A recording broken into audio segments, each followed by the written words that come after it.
હવે આને કારણે એવી સ્થિતિ ઉદ્ભવી છે કે ધારાસભ્યો માટેનો જે કાયદો છે કે 2 વર્ષથી વધારે સજા થાય તો ધારાસભ્ય પદ રદ થઈ જાય છે। ગુજરાતના ડેડિયાપાડાના આમ આદમી પાર્ટીના ધારાસભ્ય ચૈતર વસાવાને ફરીથી એક મોટો ઝટકો મળ્યો છે। ગુજરાત હાઈકોર્ટે જામીન અરજી ફગાવી દીધી છે અને 7 વર્ષની સજા પર સ્ટે મૂકવાની માંગને પણ હાઈકોર્ટે ફગાવી દીધી છે અને રાજપીપળા કોર્ટનો જે હુકમ છે એ હાઈકોર્ટે યથાવત રાખ્યો છે। આને કારણે હવે ચૈતર વસાવાનું ધારાસભ્ય પદ રદ થાય એવી શક્યતા વધી ગઈ છે। તો આના વિશે તમારી સાથે વાત કરીશ।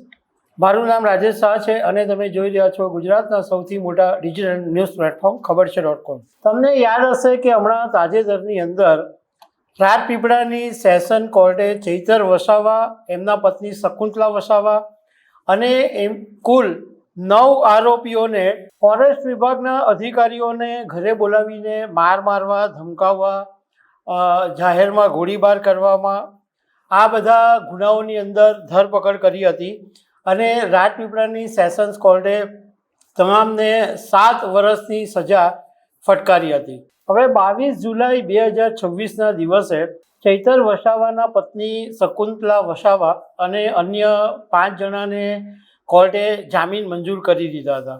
હવે ચૈતર વસાવાએ ગુજરાત હાઈકોર્ટની અંદર જામીન અરજી મેળવવા માટે અને 7 વર્ષની જે સજા મળી છે એના પર સ્ટે મૂકવા માટે અરજી કરી હતી।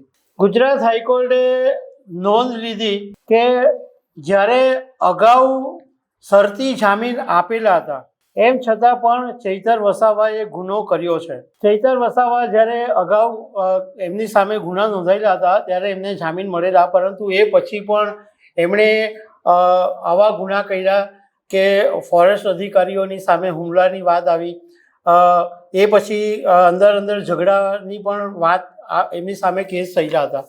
તો સામાન્ય લોકોની અંદર એવી ગેરસમજ થશે જો ચૈતર વસાવાને જામીન આપવામાં આવશે કે સત્તામાં હોય એ આરામથી છૂટી જાય છે, એટલે ચૈતર વસાવાને જામીન આપી શકાય એમ નથી અને રાજપીપળા સેશન્સ કોર્ટનો જે 7 વર્ષની સજાનો હુકમ છે એ પણ ગુજરાત હાઈકોર્ટે યથાવત રાખ્યો છે। હવે આને કારણે એવી સ્થિતિ ઉદ્ભવી છે કે ધારાસભ્યો માટેનો જે કાયદો છે કે 2 વર્ષથી વધારે સજા થાય તો ધારાસભ્ય પદ રદ થઈ જાય છે। હવે જ્યારે ગુજરાત હાઈકોર્ટે જામીન પણ નામંજૂર કર્યા છે, 7 વર્ષની સજા પર સ્ટે આપવાની પણ ના પાડી છે, તો હવે ચૈતર વસાવાનું ધારાસભ્ય પદ જાય એ લગભગ નક્કી છે અને હવે ગુજરાત વિધાનસભા 2027ની ચૂંટણી પણ આવી રહી છે। હવે ચૈતર વસાવાની પાસે જેલવાસ અને પદ આ બંને બચાવવા માટે એક જ વિકલ્પ બચ્યો છે અને એ વિકલ્પ એ છે કે ચૈતર વસાવા સુપ્રીમ કોર્ટના દ્વાર ખખડાવી શકે છે। એટલે હવે ચૈતર વસાવા સુપ્રીમમાં જાય છે કે નથી જતા એ આગળ ખબર પડશે।